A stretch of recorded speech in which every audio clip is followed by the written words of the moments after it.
राजधानी recording studio Belwatia.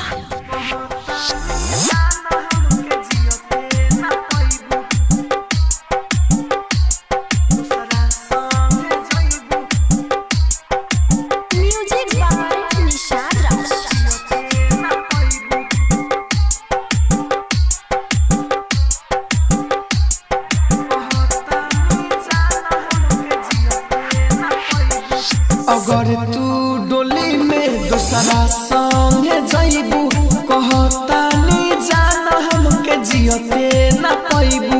अगर तू डोली में दूसरा संग जाइबू कहतानी जाना हमके जियते न पाइबू। हो दुआरा से तोहरा डोली जाबा उठी ई दुनिया से हमार साथ जाई छूटी। अगर तू डोली में दूसरा संग जाइबू कहतानी जाना हमके जियते न पाइबू। हो दुआरा से तोहरा डोली जाबा उठी हो दुनिया से हमार साथ जाई छूटी। अगर तू डोली में दूसरा संग जाइबू कहतानी जाना हमके जियते न पाइबू। Rajdhani recording studio Belwatia.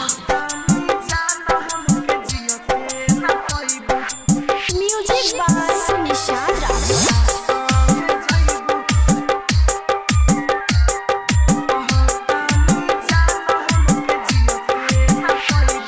तू ही हमार खुशी तू ही हमार गम हो।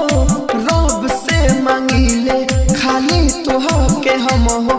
तू ही हमार खुशी तू ही हमार गम हो। रब से मांगिले खाली तोहके हम हो।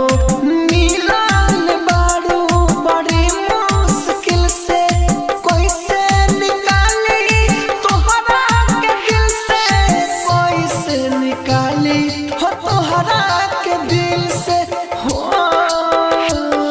अगर तू डोली में दूसरा संग जाइबू कहतानी जाना हमके जियते न पाइबू। म्यूजिक बाय निशाद राज।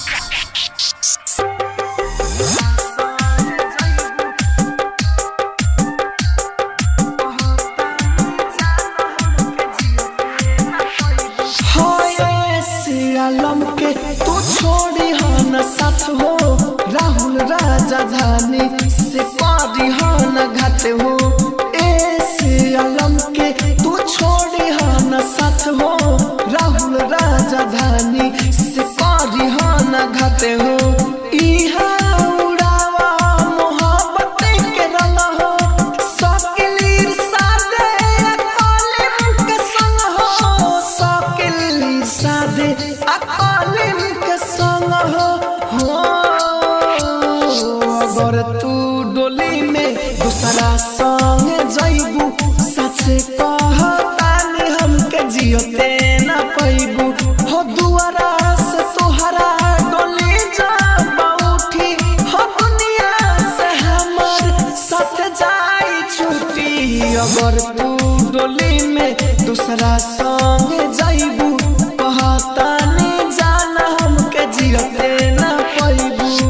राजधानी डिजिटल रिकॉर्डिंग स्टूडियो बेलवतिया।